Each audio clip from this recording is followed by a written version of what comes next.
He's a senior fellowship researcher for CODEC, and he's about to move to Nottingham, where he's got a new job, which is very exciting. Yes, so I'll hand over to Tim, and thanks for coming. Could I please ask this to be shut down, because it takes a lot of the, we can't hear what you're saying down here. Sure. Okay. Is everyone happy with the air conditioning being switched off? Can you hear me in the back of the room if I talk at this volume? Okay. If anybody cannot hear me, or if you want me to talk more slowly or anything else, then please say so. Okay? And I will adjust. So, this is my title. Automatic Jesus, the Gospel in Algorithmic Culture. I guess something like automated Jesus might have been more technically accurate, but automatic Jesus has a kind of rock-song ring to it, so I went with that. So, I work for CODEC, the research centre at Durham University. Pete has already spoken to you earlier this week about some of the work that we do. He particularly... So, I've changed this and it hasn't changed on the screen. Is anyone... It's changing. It's changing? Okay. How strange. It's changing, but there's a big delay, it looks like. So that's going to be annoying. Yeah, okay. This is going to change sort of 10 seconds after I wanted to, so I apologise for that.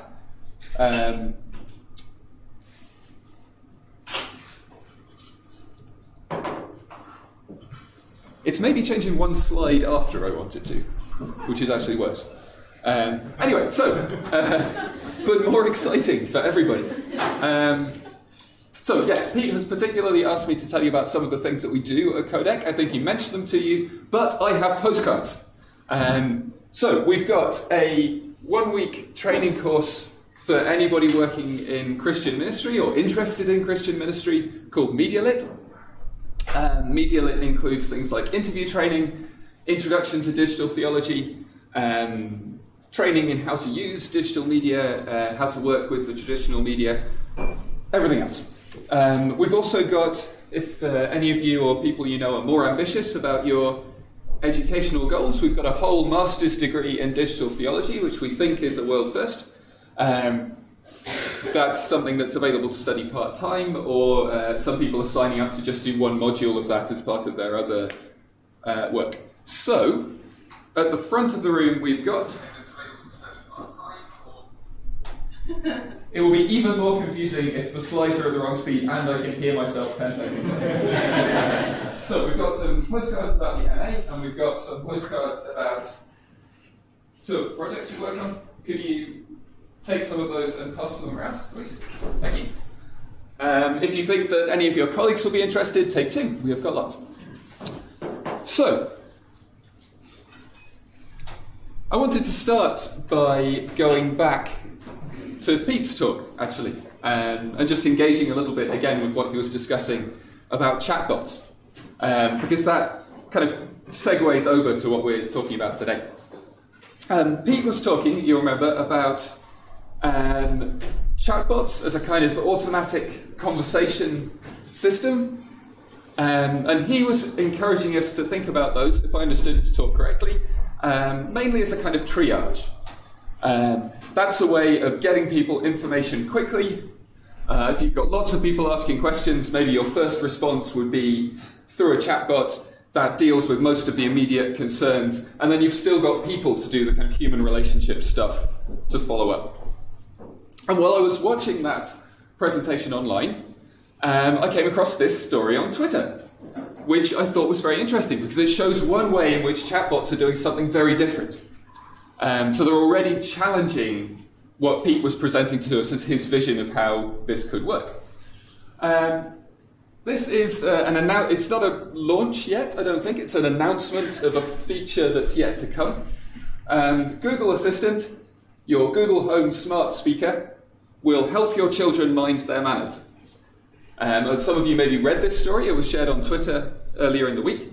But the basic gist is that you can train your Google Home smart system to recognize which voices in the family are speaking. And if it's a child, then Google Home will tell them off and say, what's the magic word? you've got to say please. So if your child starts shouting, turn the lights on, or I want music, they don't get it until they've learned some manners. Which is interesting, I think.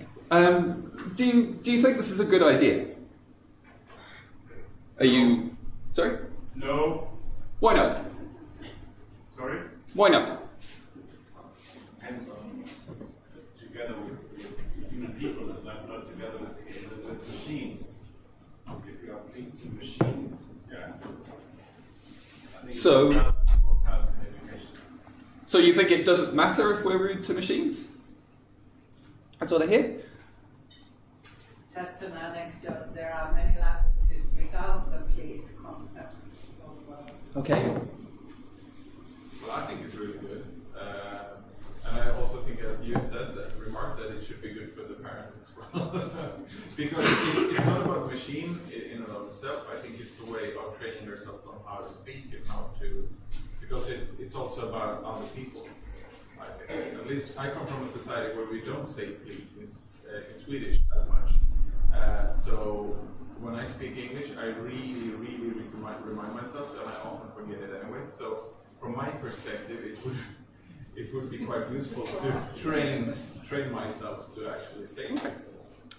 So, that's helpful, thank you. I lived in Sweden for a while, I learned a little bit of Swedish, and one of the first problems that all British people had was, well, what's the word for please? And it's not really, it's not really explained in the books how you say, because obviously you would say please and thank you and excuse me all of the time in British, and you're not really supposed to do that in Swedish. So there's a couple of things that have come up in that conversation that I find interesting. So I don't agree necessarily with the idea that we shouldn't be rude to machines. So of course it's true that if you switch on a light, you don't have to say, excuse me, Mr. Light Switch, may I turn you on? That's not normally how we deal with light switch. But the whole idea of this kind of smart home system is that the machine is becoming more like a person. We deal with machines in the same way as we deal with people. And it's very likely, I think, that the manners, the habits that we use when we're talking to machines and the habits we use when we're talking to people are going to start overlapping. We're going to deal with people more like the way we deal with machines. And you can already see this in, and this was probably discussed many times earlier in the week, things like do automatic helper systems have male or female voices? The way we deal with human people in the world has already spread over into the way we deal with machines, and the expectations we have from different kinds of voices. So what you've got here is somebody being aware that the habits we develop in dealing with machines are going to affect the habits we use to deal with people, and trying to adapt to that. Trying to use machines to automatically teach us to be better people is maybe another way of putting it. But there's also another interesting touch which came up in the conversation very nicely. I did not plant these questions, they just happened to be the right ones. Which is that not everybody has the same way of using the word please. So what we've got here is Google deciding what the word please means and who should use it and how it should be used, and then offering everybody the chance to learn a very specific habit. And they haven't discussed here how you would adapt that, how you would make it work for your family. Someone else has decided what your family should be doing. And we don't get to know, really, who made that decision, what training they've got, why they have the authority to decide what our families should be like. So those are some of the thoughts to bear in mind on the topic of today's discussion, which is as follows. Can you read this text from the back of the room? Okay, so this is what we're going to try and do. The internet today is an infrastructure. That's one of the main themes of this conference, as I understand it. The internet is the invisible structure of everything that goes on around us. As part of that, it influences other things. Digital changes religion, and religion is changing the digital. To understand that properly, we need to recognize the role of stories. And I would say something like, children should say please is a story. It's a particular way of thinking about the world. And then finally, to apply those to some proper examples, I'll introduce a couple of things that I've studied myself. 2 examples around the Bible. So, what's the internet today? I know there's a lot of text on this slide. Don't worry if you can't read all of it. This is a quote from a really good book by Christine Hine, who is a digital anthropologist. She's not particularly interested in Christianity, but she's interested in the digital world around us. And she has come up with the concept of the E3 internet, which kind of catchy way of referring to it. And it's just a way of talking about the internet as everyday life. So the 3 E's are embedded, embodied, and everyday. The internet today is not a cyberspace. It's not another realm that we go into and discover strange new things. It's the everyday world around us. So, she says, the questions of our day tend to focus on the role of the internet in organisations and institutions, families and schools, and our aims to live sustainable, fulfilling, and equitable lives. Rather than being a transcendent site of experience, the internet has become part of us, and our virtual identities are not, they're just part of our everyday identities. And finally, and this is a bit of a challenge for us, I think, the internet has become so everyday that people rarely talk about it explicitly and find it difficult to treat as a topic for conversation. When I started my research 10 or 15 years ago, there were not that many Christians doing sort of digital Christian things, and they were very excited to talk about it. They were doing new, groundbreaking, pioneering research, and I had more people wanting to be interviewed than I had time to talk to. And nowadays, doing digital stuff in your Christian organisation is pretty normal. It's still not as normal as it should be, we would maybe agree, but it's not the kind of headline news that it used to be. So what else can we say about this everyday internet? Here's another concept that is worth introducing, and that's algorithmic culture. Ted Stroifest is one of the people who writes about this, and he argues, over the last 30 years or so, human beings have been delegating the work of culture, the sorting, classifying, and hierarchizing of people, places, objects, and ideas, increasingly to computational processes. Such a shift significantly alters how culture has been practiced, experienced, and understood, giving rise to algorithmic culture. So, for example, when Spotify decides what music you should listen to next, or Facebook decides which of your friends are most important to put in your newsfeed, there's an algorithm going on that's sorting people. It's sorting data, it's deciding what you get to see. And the interesting point for Stroifest is that we don't really know how that works. That kind of algorithmic sorting is a private, exclusive, and profitable affair. Facebook uses some sort of algorithm to sort our data, and that's opaque to us. We don't really get to see exactly how that works. So, the internet is everyday, it's kind of opaque and mysterious, and it's taking over the role of sorting what we get to see, more or less. So what other changes might we see in the Christian world? Does anyone recognise this screenshot? No, it's not Second Life? Yes, some of you have been in this because we've talked about it before, I think. This is 15 years old, Church of Fools. It was headline news when it was launched. It's a good example of the way in which digital Christianity has become normalised. When the Methodist Church in England funded the idea of having a church online, they couldn't deal with the amount of publicity they got from journalists all around the world. Nowadays, not a big deal. But this was a good example of the old cyberspace internet. It was an online space where people went and did church in a small experimental community that was quite self-contained. It was anonymous, it was private. The big advantage of this for a lot of people was that no one knew who you were. So you could go into this online space and you could have true, genuine conversations with people that you could never have face-to-face. I did my PhD research on projects like this one, and I published a book about that last year. So I had a 10-year window to look at how these projects had developed. And one of the things that most surprised me is that actually projects like this more or less died out.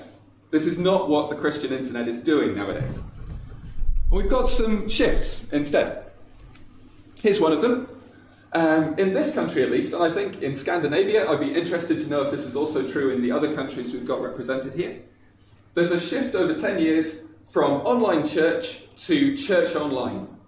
I mean, instead of having separate online communities where people gather together and develop a new culture and maybe worship and pray together.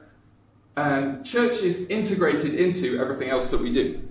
So, for example, as we heard from Tally Proud's talk earlier this week, the Church of England is less interested now in funding experimental online communities. It's much more interested in seeing how can we get the Archbishop of Canterbury live streaming on Facebook? How can we get every church communicating with their local community by broadcasting what they do? How can we produce a central resource like an Instagram prayer and then get every church to share that around? And there's also, and this is a bit more controversial maybe, a move from digital theology towards digital infrastructure. And that's, you know, I was just talking about how the internet has become harder to discuss. I think it's also become harder for theologians to discuss. Of course, I've got a bit of an investment in this. I work for CODEC. We've just started our MA in digital theology. But one of the things that's striking to me is that 10 or 15 years ago, when churches did digital experimental projects, there was a theological significance to what they were doing. There were theologians involved, there were people reflecting on the work, it had a kind of theological vision, and I'm not sure we see that quite so much now.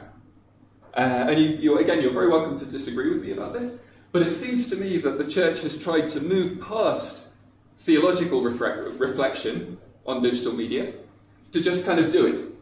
The questions that we ask have got smaller, I think. The excitement has become more about how do we get 1.5 million people reaching our websites, and less how do we achieve a Christian vision through our websites, or how are our websites changing the way we do Christian connection. So, as you can imagine, that's not a shift I'm very happy about, I don't think. I think we need to keep a hold of digital theology and make sure we're still doing that theological reflection, and I'll try and make that case in the next chunk of the talk. So I'm going to try and introduce some more academic research ideas. Hopefully there are not too many of them. I know I've introduced a couple already. But we're going to start with two, which are very well known. If you're doing academic research on religion and media, probably these are the ideas that you think with and write about. And the first is mediatization. We've got lots of Scandinavians here, so I'm happy to highlight a Scandinavian contribution to intellectual world discussion. Stig Harvard, here from Denmark, is particularly associated with the idea of mediatization. And mediatization is more or less the theory that religion and religious institutions and everything else in society is shaped by media. There is a certain logic to the media world. There's a certain way that media does things. And if you want to survive in contemporary society, you have to figure out the logic of media and then do that thing. Which is why, mediatization theorists would say, if you look at the world of sport and religion and celebrity gossip and politics, they're all actually increasingly similar. There's a certain way that a successful website looks. There's a certain way that a good TV talk show looks. There's a certain way that a good music song sounds. And they're all pretty similar across the different spheres of life. Heidi Campbell is an American researcher. She's spoken at ECIC before, I'm pretty sure. I don't know which year, yes. And she is particularly known for a very different approach called the religious social shaping of technology. The idea of RSST is that actually we've still got power. Religious communities have got power over media.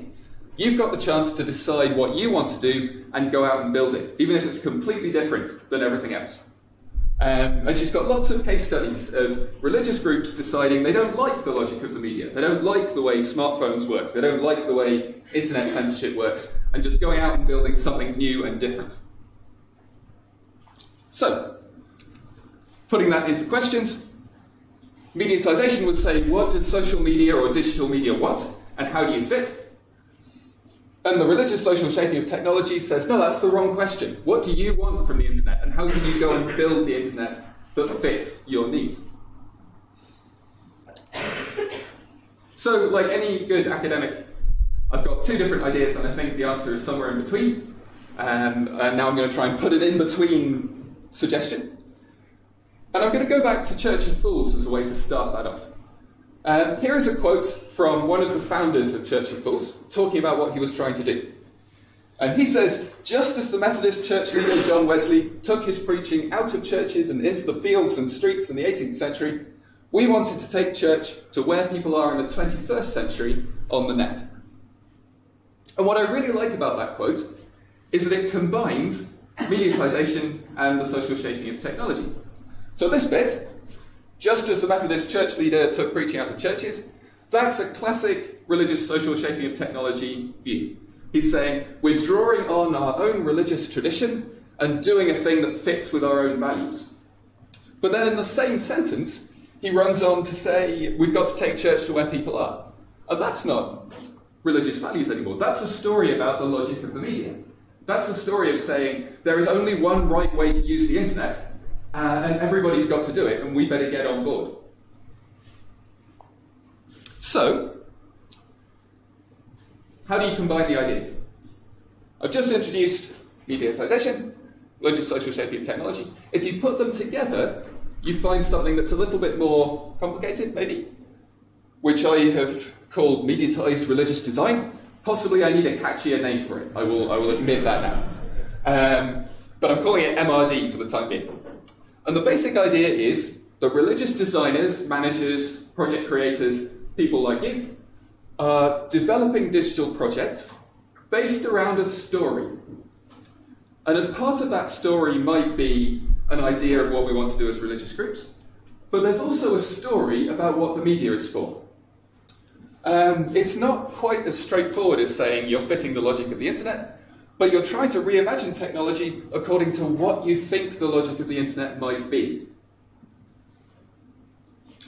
So, yes? Logic of internet or logic of media? Sorry? You said on the slide... Yes, so... Media, sure. Let's see if I can go... Can I go backwards? How do I go backwards? Yeah. So this is one of the questions about mediatization. We may be getting too deep into academia here, but the idea of the logic of the media was invented in the 1970s, and it was mainly about television, and the logic of the media was supposed to be a pretty obvious thing. It was basically entertainment. If you're going to make a TV show, it's got to be entertaining, and there are certain ways to do that. And one of the criticisms of this theory has been, how do we apply this to digital media? Because every different part of the internet seems to have a different way of working, and we don't know what any of them are. We don't really know what makes a Facebook campaign successful. We've just got a lot of theories about how the algorithms work, and then the algorithms change and you need new theories. So what I'm suggesting here is that digital designers are relying on stories. And there might be a lot of stories, and there might be competing stories. And it could be that you've got a story about how to get journalists interested, and you've got a story about how to get Instagram working, and you've got a story about how Twitter works, and all of those stories compete. So there can be more than one story. I'm going to be slightly cheeky, maybe, and I watched Tally Proud's talk online, and she said this exact thing. It was perfect.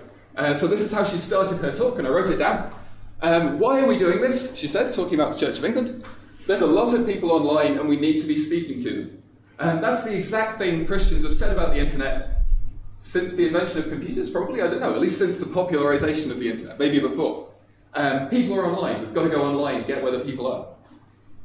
It just shows how ingrained now social media and digital has become in the UK. I don't know if she's read Christine Hines' book, but that's the exact kind of everyday embedded internet approach that digital researchers are interested in now.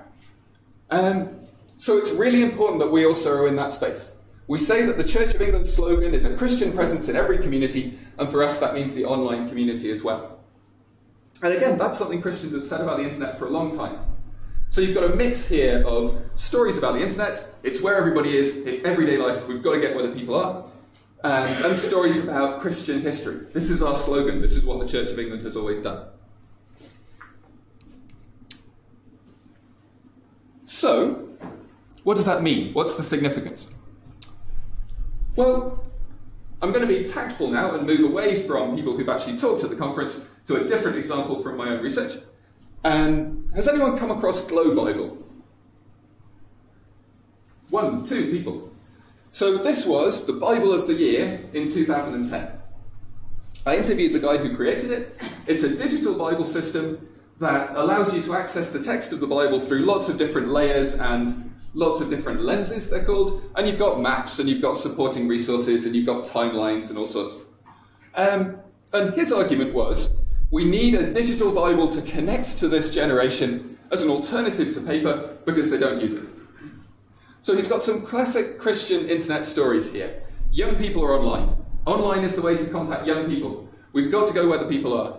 But also, no one uses paper anymore. As I said, this launched in 2010. Only a couple of you have heard of it, which is interesting. Suggests that this project did not maybe go on to take over the world, as some others did. What's happened to digital books since 2010? What's happened to sales of ebooks? Nothing. Nothing in what way? No, I mean, it's, some years ago it was said that it would take over, that it was the end of the printed book, which is not true. I mean, I can only talk for Norway, but the sales of ebooks is really low. Yes. It's increasing maybe a little bit, but it hasn't really threatened the sale of the old-fashioned printed books. Perfect, thank you. So, that's just what I was hoping someone would say. The story was wrong. That's the really interesting thing. This is what everybody knew in 2010. Paper was out, ebooks were in, the church needed to get where the people were going, which meant that we needed new digital Bibles. And that's not true. That's not where ebooks have gone. The sale of electronic books has plateaued or declined a bit, and the sale of paper has come back. Which is interesting. So, think about that mediatized religious design MRD approach. What does it tell us? Christian digital work is shaped by stories about the world around us, like no one uses paper anymore. Those stories come from lots of sources, but they include things like business, industry, and management. They're not just Christian sources. And again, thinking about what Tally was telling us, the Church of England is hiring people from companies like Tesco and Bupa to try and bring stories about how the world works into the Christian marketplace. So, why does that matter?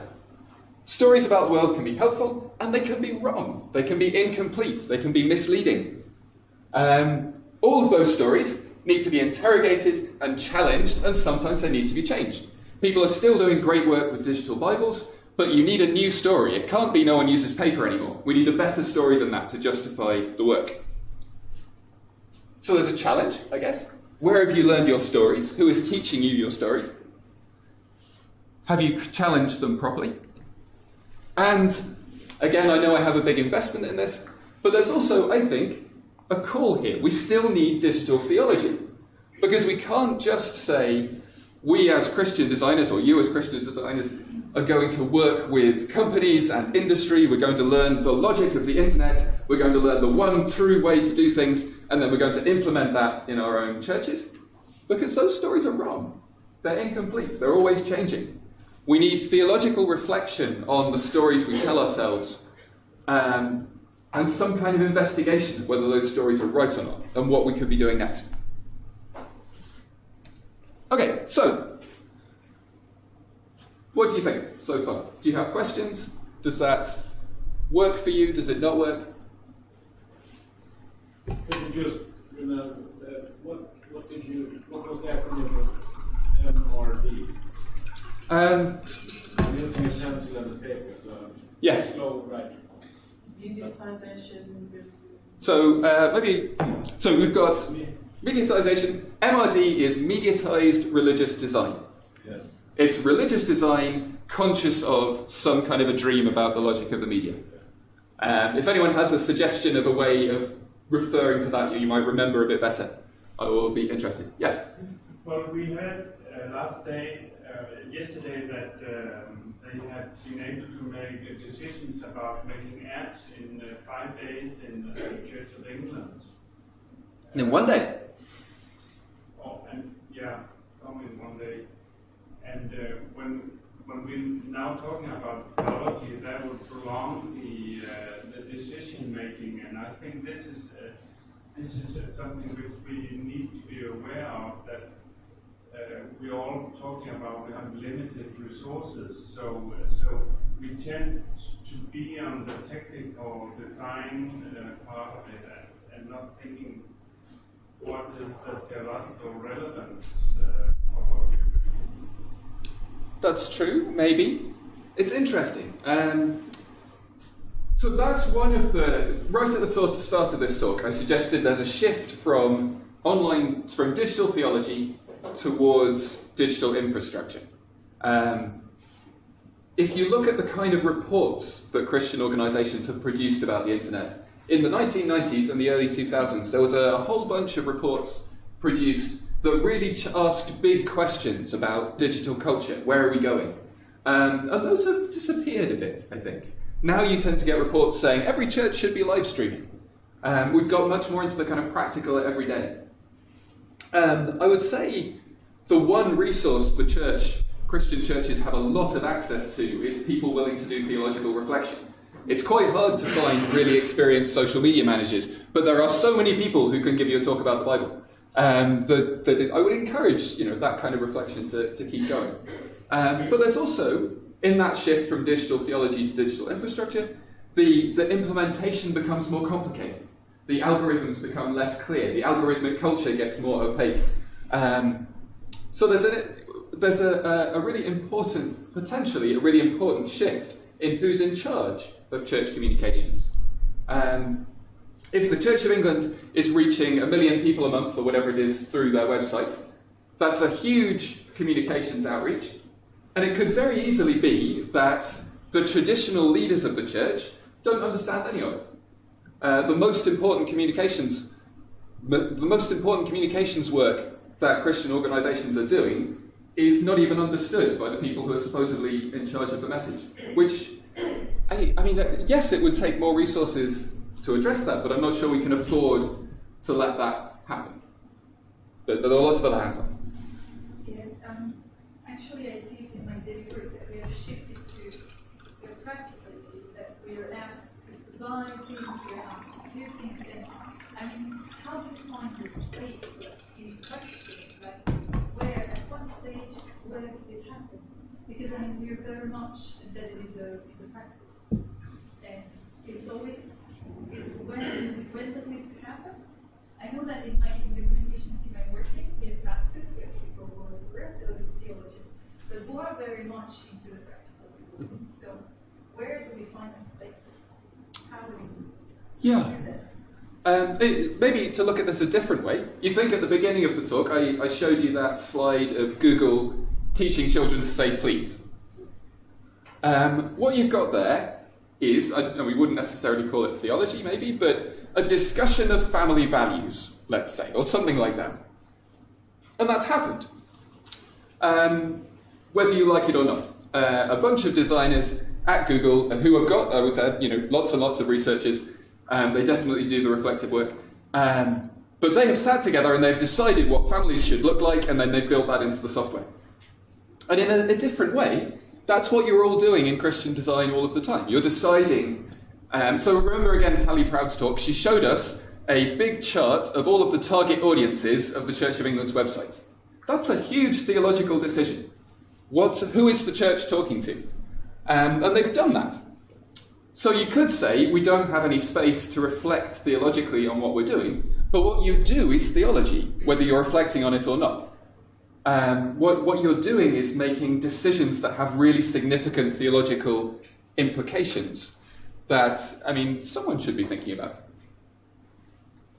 In classic information architecture, it is like this, that we will have three steps. We will have context and users, and as you say, it is as if in church relations, often content is the thing that you use the least effort on. This kind of white blindness that if technology is there, it will work. So perhaps one thing is that we should implements the digital rhetoric where content, where the message is central, and the mediation is secondary to that. Also because the mediation factor could change quite a lot. The algorithms, the platforms seems to change very often, but like you called for the theological thinking, the communication thinking about what do we actually want to achieve, where do we want people to go, that is something we talk too little about. So very important that you raise this. And I think sometimes we can be very sometimes conversations about social media and internet companies can be very dismissive. They've got lots of researchers. Microsoft has some of the best digital researchers in the world. People are doing lots and lots of research work. So if Christian churches and Christian organizations want to do digital design seriously, get the researchers, do the work as well. That should be an essential part of the same process. Because otherwise, you guys are having to do theological reflection whether you like it or not, and possibly not in regular conversation with the people in the church who think they're in charge of the message. I just wanted to underscore that I really believe that's important too, and I've been missing that. I remember when Heidi Campbell were speaking at the conference a few years back, and she was talking just about this, how smaller communities organize themselves, and also how people are used today to get what they want of spirituality as well as everything else by themselves. How not offering a community online, I think, is more and more obviously problematic, and I don't know how to solve it, but so much of the youth spend so much time on Twitch and on YouTube, and they build communities online all the time, but we don't do it in the same kind of manner. That's something that's missing. Yeah. Yes, and yet you could say, I think, the keynotes we've had at this conference have all had a particular story about how the internet should be used. Get 1 million people to our church websites. Get every church using the same system. Why are you not using blockchain yet? That kind of thing. And there are lots of rival stories. And if the church listened less to Tesco and more to Twitch gamers, I think we'd have a very different story about what we should be doing with our digital engagement. And I fully agree with the observation that there's a move from digital theology to digital infrastructure. My question is, do you have any idea of why this is happening? Or, one reason I think why that might be happening, if you're having a conversation about digital theology, it's really hard to reach a conclusion. Whereas if you're building something, building digital infrastructure, it's action, so you can do it because you're doing something. If you have a digital infrastructure, it gives you numbers. You got like 1.5 million views. So you got numbers and figures. But don't we really ask what do these numbers actually mean? Do you have any idea? Or any comment? Yes, I think it's a difficult question. Why has that happened? What happened to digital theology? The discipline of theological thinking about digital media, I think, has something to answer for here. If you look at the books that Christians have written about digital media, they're very rarely written by people who work closely with designers. They're usually written by a biblical studies scholar or a theologian of some kind who has done their digital book. And maybe they're involved in an online community or they've had a blog for a few years. But it's not normally work that seems to be done in design teams. And that could be part of the problem you're talking about. If you're trying to design a website that will reach 1 million people a month, then actually there aren't very many theological reflection books or resources to help as yet.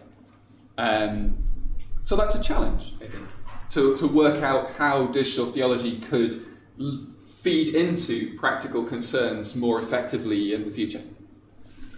Okay,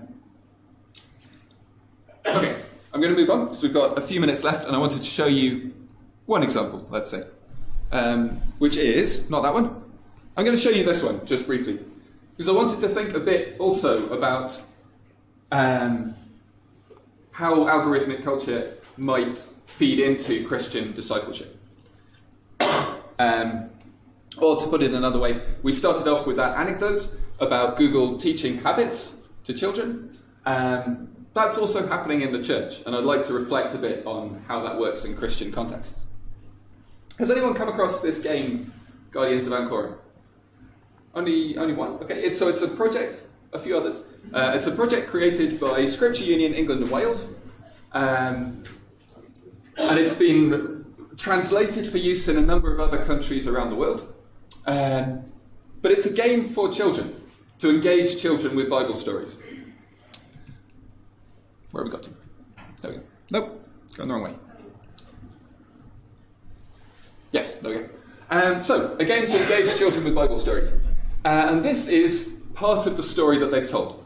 If we're going to meet children where they are, they're in the digital realm, gaming, researching, sharing, watching videos, etc. That's the same classic Christian story, going where the people are on the internet, that we've met a couple of times in this talk already. This is the moderately irritating. There we go. Made it to the right slide in the end. Yes, sorry. What would be an alternate story? I mean, why would we use any other story to justify our work than we want to reach the people? I mean, that's because, we have not many alternate stories. Anyway, so... I think there are lots of alternate stories. And I think, more to the point, that's not a very effective story for me. So if we say, we want to go where the children are playing games, we'll make a game, you're not going to reach every child who's playing games by making a game. That's not, it's a story that looks very convincing, but actually it's not going to work. You could say something like, children are playing games, and we've discovered that games are an effective way of training habits. Games are a wonderful way of engaging with stories, so we want to get part of that. That to me is a much more convincing story. Because otherwise there's a false hope, I think. If you say, there are loads of people who use YouTube, if I put a video up, I'm going where the people are. Well, no, you're not. Most people will never see your video. What you're doing is using a tool that other people have found helpful. So it's a lot more informed and research decision and stories. Yeah, maybe. But I think there's there's a recurring hype cycle, maybe, in Christian media, where you start off with a story, young people are on the internet, we've got to go where the people are, and then you build a project, and older and retired churchgoers come and use your project, because of course they're on the internet as well.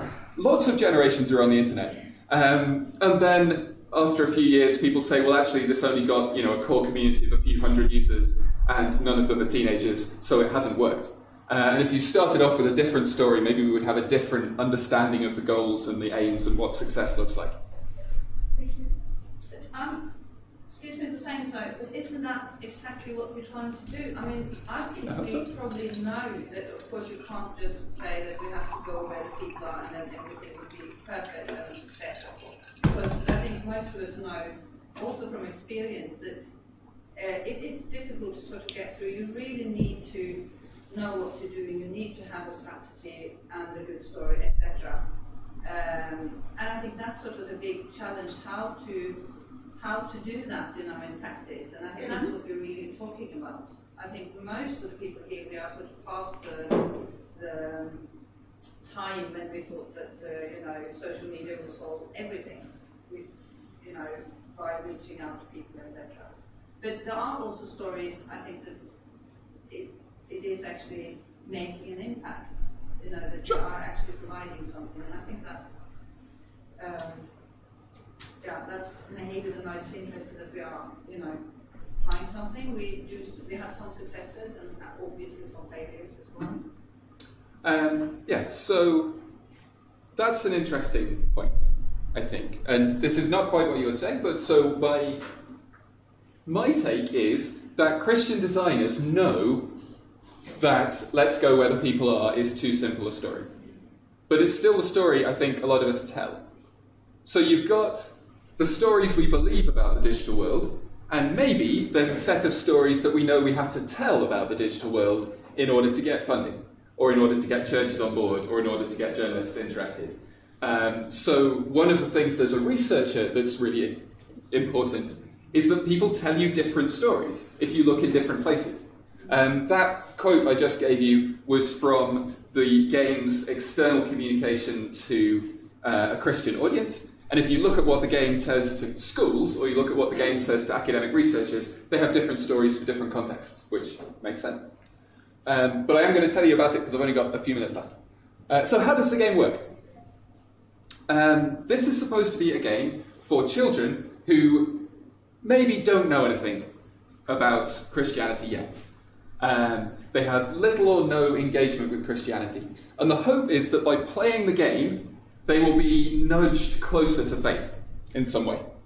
As they say here, as they play through the game, they become aware of the story of Jesus, his power and authority, and the impact Jesus has on the people around him. The gameplay, have any of you actually played it? Yeah, the gameplay is quite simple. You are basically running and jumping from rooftop to rooftop around the kind of first century Palestine reconstruction, and as you run through the landscape, various characters in the background will tell you bits of the story of Jesus. Which sounds very simplistic, I think, when I put it like that. But the idea is, as you play through the mission, more and more messages will come up in the background saying, do you think Jesus is going to be there? Are we ready to see Jesus yet? And there's a kind of excitement about finally encountering the story at the end, which, if the game works, is the kind of gentle nudge that they're looking for. But there's a lot of other stuff that goes on around this as well. It's not just a game. You've got the gameplay element, but there's also a creative space where children playing the game can give their own responses to the stories they've just heard by creating pictures and then sharing those pictures with other people. There's lots of thought has gone into working out how you can get children to communicate with each other safely, as you would expect. There's parental oversight, parental account login, so you can log in and see everything your child has done. And there's also a whole world of real-world game activities. So you don't just play the game online. You can go and play the game in a school group or in a church group. Or you can go on a holiday camp themed around the game and do lots of physical activities that are inspired by stuff that happens in the game.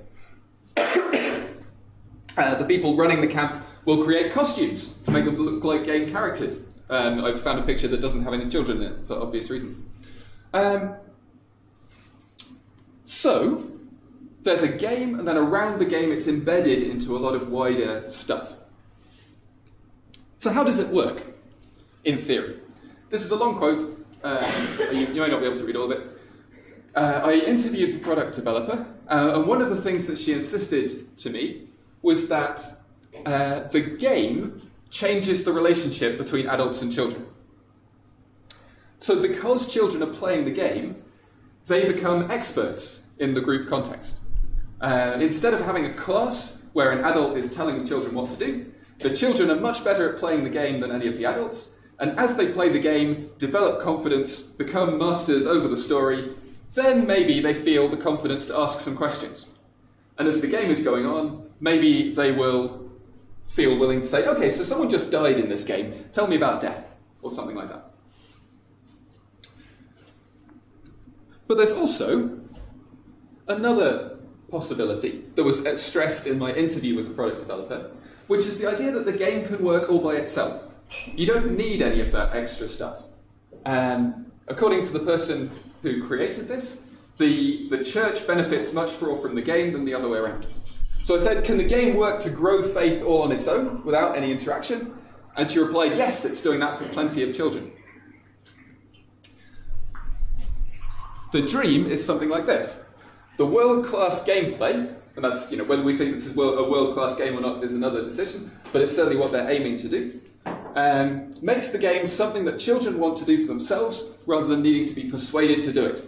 So growing in God becomes a delight for them, not a chore. So, in context of what we're discussing at this conference, what you've got here is potentially a form of discipleship with no humans in it. It's a discipleship without the church, you could say. It's a game that all by itself guides faith. And it's an example of something which is much broader, I think, which is the way in which many of the Christian digital projects we're working on are supposed to have some sort of an impact on people by themselves. They guide our habits. They change our way of thinking about the world. Now, I don't know if this is the right concept. I like the sound of algorithmic discipleship. I think it has a ring to it.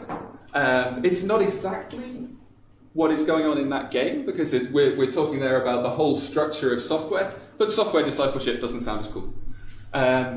What do you think might be the advantages of that kind of automated discipleship process?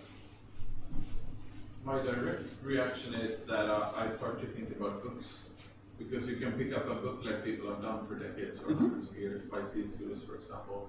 Not being a Christian, started reading, you get convinced by what you read, and it changes your life. So that's my direct analogy. Okay. So it does something that Christians have been more comfortable with in other media before, certainly? It's also, I mean, in algorithmic culture, you also mostly see what you want to see and what you can see in the world.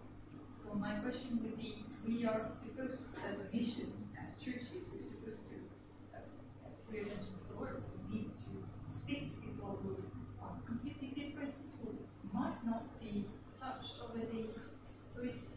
So how do we, I mean, it's like we reinforce always the same people. It's like our relationships are always the same people. How do we reach out in this kind of culture? How do we... Yeah.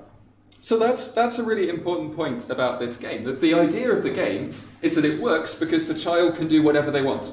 They've got freedom to explore the parts of the game that they're interested in, and some children will gravitate to the Bible stories, and some will gravitate to the game, and some will go and do something else altogether. But then within that, the game is trying to nudge you a little bit, to guide perhaps particular directions. There's a really important difference between this game and a story by C.S. Lewis, I think, which is that this game is it's not identified with a person. So for me, this is another step away from the kind of personal encounter. You're not saying C.S. Lewis, the great author, has given me the gift of this book. You're saying a game which came from a team of people, I don't know who they are, is telling me a story. But also, the game can nudge you in ways that the book can't. You pick up a book and you read it more or less from beginning to end. The game can give you daily reminders. It can suggest what you might want to do next. It can say, hey, what you want to do is to run to the end of this, but you're going to get nudged to do various things along the way. What's good about this? What are other advantages? As I understand it, the advantage is, of course, that you can build the platform for the kids to questions, formulate the questions. So that's an advantage. The disadvantage, I guess, you're using the term nudge. We have to be very certain what do we mean with nudge. Are we steering them, or what? We have a very big responsibility to know that the nudge will make the player or the players nudge them to the place that we want them to be. Because we must have some plan, and that plan isn't that easy. It's a hard work to make that plan work. Yep. So that's one of the classic problems of all sort of media Christian communication is what's the end result? What's the impact? How do we, if we produce a great TV show, what's the follow-up from that? I guess, for example, might be one way of looking at it. But also, if you're trying to nudge people, how do you know you're nudging them in the right direction? There's one other big advantage of this, which is the anonymity, I think, which people haven't mentioned. We had some discussions of Christian chatbots earlier this week. And to me, one of the biggest advantages of a Christian chatbot is that you can ask it questions you might be embarrassed to ask somebody face-to-face. You've got that little bit of distance, maybe, to try out things that you're a bit uncomfortable with. And it could be that something like a game space allows people to explore faith if they're not yet ready to talk face-to-face with an adult or a friend about that, maybe. Are there disadvantages of this? Is there anything that makes you uncomfortable about this way of trying to form faith? I think what you've just mentioned as an advantage is also a disadvantage, because I don't think we necessarily should train children to just blindly trust that something that is anonymous doesn't store your data, and yeah, you don't really know who you're talking to, so that's actually something they should be a little bit wary of, probably. Yeah, that's true. Yeah. I think there's missing some kind of helpful instruction. I think in the church and in the Christian life and the Christian community worldwide, sometimes many people have a different life, very different life, and you can learn from them. And in the game, you can build a world without these people. Yes, like in Germany, you have people lunch of Swedish people, and I'm just building my world of its own, without problems, without structure, without,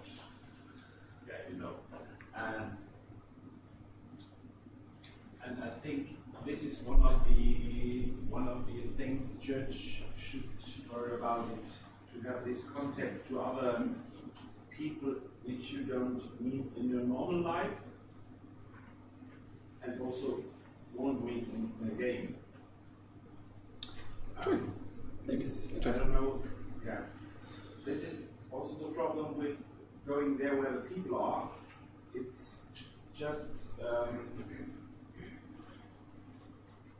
it's always the same, because the people are where they are comfort, and I think church is without comfort zone sometimes. Have to. Yeah. Okay, so we're out of time, so I should wrap up. Here's a kind of quick conclusion of the things we've been discussing. Christian digital work is shaped by stories about the world around us, stories about the logic of how the internet should be used, stories about what our goals should be as Christian organisations. Sometimes those stories are helpful, sometimes they're incomplete and misleading.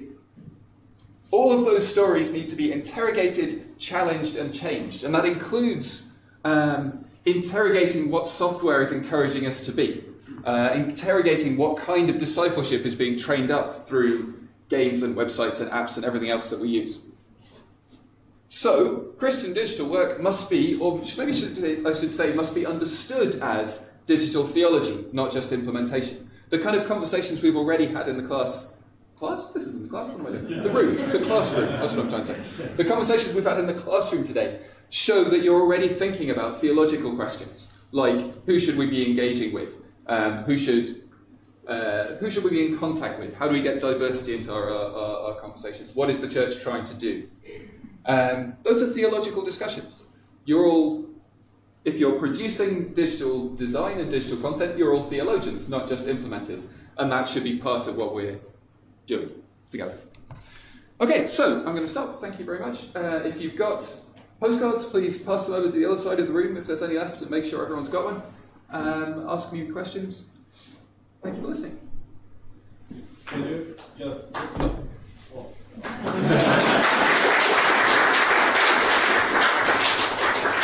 Is it possible to say something in a nutshell about YouVersion? What's that? Oh, about YouVersion? Well, I don't know. Is it possible to say something in a nutshell? We've got coffee, I think. Yeah. Medium-sized nutshell. Medium-sized nutshell. I'll try and give you the most medium nutshell I can do, because this is your coffee break. So, yes, YouVersion, hugely successful Bible app, as you probably all know. It's got, 300 million installations around the world now. It's particularly interesting to me because it's used all around the world. It's got a very specific origin. There's a particular church behind YouVersion. There's particular funding behind YouVersion. They've got a specific vision for how the Bible should be used.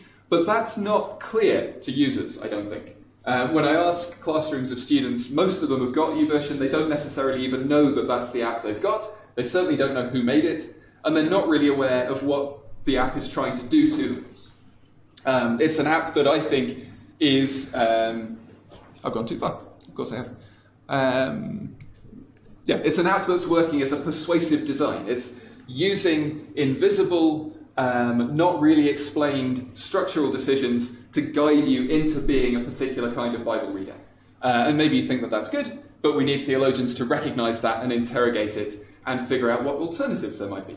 Because the real danger is, or one of the dangers, whether you see this as a danger or not, is going to depend on your theology, but YouVersion is the best Bible app on the market, if you agree that that's the case, so everybody's going to use it. If you don't agree with the theology behind YouVersion, well, tough. It's the best product on the marketplace. What are you going to do? The kind of nudges that it's trying to do, this is an infographic that YouVersion produced many years ago, based on a mysterious survey of their users. We don't know how many people, we don't know how they contacted them, but the result was almost everybody said that they read the Bible more now that it was available to them through YouVersion. I don't know how much reliance we can put on that being a reliable statistic, but it's a big statistic, which is worth something, maybe. It suggests that YouVersion believes, or it suggests that a lot of people who use YouVersion believe that it really has changed their habits as Bible readers. By providing the beautiful reading and listening experience. Are there things that you'd like to discuss about this? It's something I've researched for a number of years, but I only have a very tiny nutshell in which to share any of that. Did you have comments about it, or criticisms, or questions? I have no criticism. I just enlightened I could hope for in this very short and effective nutshell. Thank you. Great. Well, thank you very much. If you have other things to discuss, come and talk to me over coffee. Thank you.